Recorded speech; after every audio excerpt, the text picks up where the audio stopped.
pasta with fantastic tomato sauce that at least two guests have said they'd like to go swimming in, so it must be pretty good.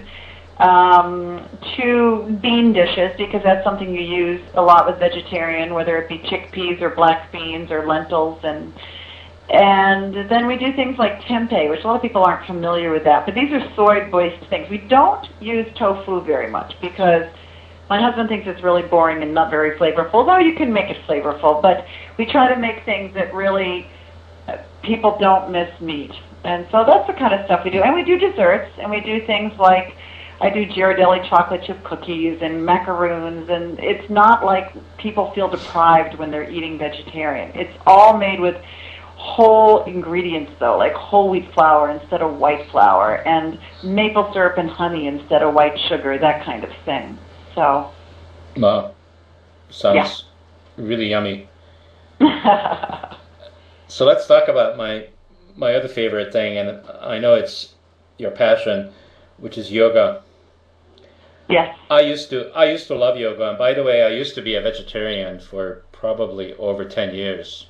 Mm-hmm. I used to live in Boulder, Colorado. You probably heard of it.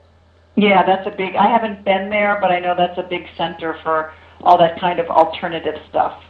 Yeah, yeah. So I got to the point where I did yoga, Bikram yoga, 4 or 5 times a week. Mm-hmm. And I was really in good shape. I mean, I had a probably a 34, 35 waist, and I was at the right weight. And a lot of things changed since. So how long ago was that? Oh boy, 10 years ago. Yeah, yeah. Well, the thing about yoga is it is a practice, and people have to keep it up. If you don't keep it up, then that's the result. But that's okay. Everybody goes through different phases. I mean, it's not easy to keep up a yoga practice. Right now, it's extremely popular, and it is presented in so many different ways. And I'm sure you probably felt great when you were doing it 10 years ago, but it also takes a big part of your day, and you have to have the discipline to do it.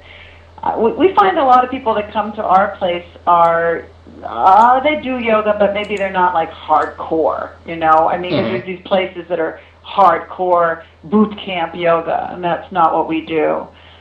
So, I mean, I see yoga as a tool to help people physically, mentally, emotionally, help them learn how to breathe properly and mentally, all those things. It's just a holistic tool. And I've been doing it for about 25 years. I started with primarily Kundalini yoga, though I had done some Hatha yoga in college. And now I'm sort of an eclectic yogi because I've done Ashtanga and I've done, all the different Iyengars, and I've tried the Bikram, and I've done a lot of different stuff. And so it's a never-ending study.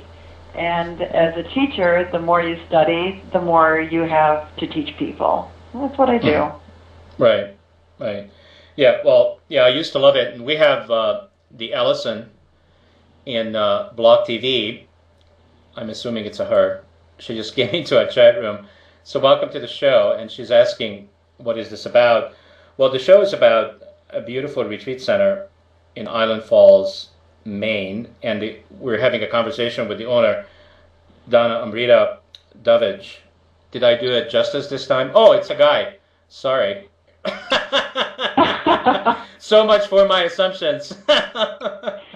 Okay. So, we'll make him a friend. Oh, he's a friend already. Okay, thanks. Go ahead, Donna. Oh, nothing. So someone just came on, I see. Are they there anymore? Well, they're still there. Let us know if you have any questions of Donna.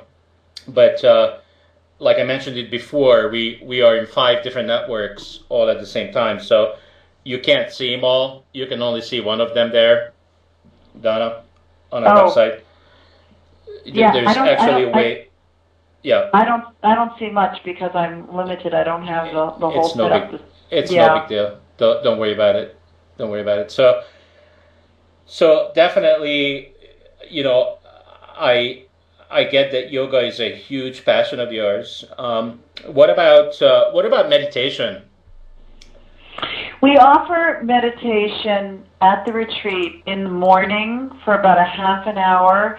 It's optional, and I have